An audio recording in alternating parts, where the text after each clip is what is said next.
Muy buenas las tengan y si las tienen pásenlas. Este es su noticiario Vice City Noticias, el noticiario gilipollero. Antes de empezar, en un reportaje anterior unos bandidos de México nos secuestraron y nos violaron, y también dieron las noticias que nos correspondían, pero ya fueron atrapados por la policía de Vice City y fueron fusilados. En otras noticias, Tommy Vercetti fue visto afueras de la ciudad de Vice City muy cerca de la pequeña Haití. Tommy Vercetti se vio envuelto en un tiroteo con miembros del cartel mexicano y cuyo líder es Ricardo Díaz. Veamos las imágenes del siguiente vídeo.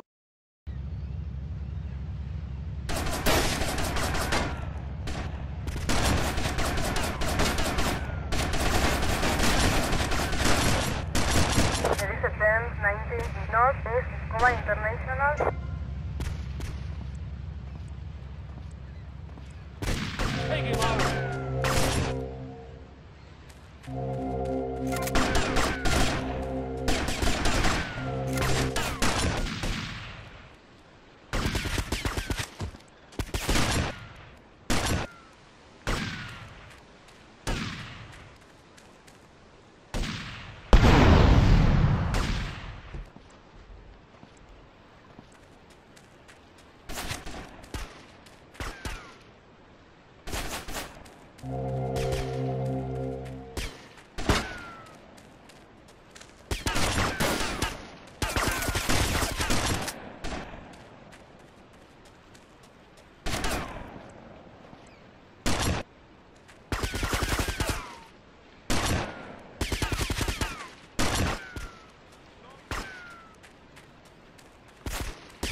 Из-за тебя все мои планы летят к черту. Ты здорово поработал, Лэнс.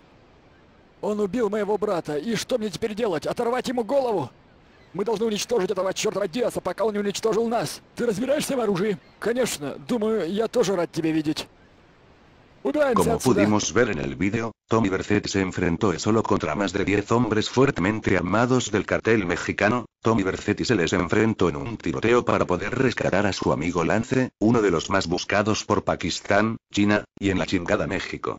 Así agradecemos al reportero y al camarógrafo que después de mandarnos este vídeo, que fue tomado en vivo, ya no supimos más de ellos, así que mandamos nuestras condolencias a los familiares. Nos despedimos, somos el grupo y el tío Cochiloco, y un saludo a todos los gilipollas de la Azpeitia Sport Gym de Zacapú, Michoacán. Saludos a Jessie Mendoza y Verónica Azpeitia.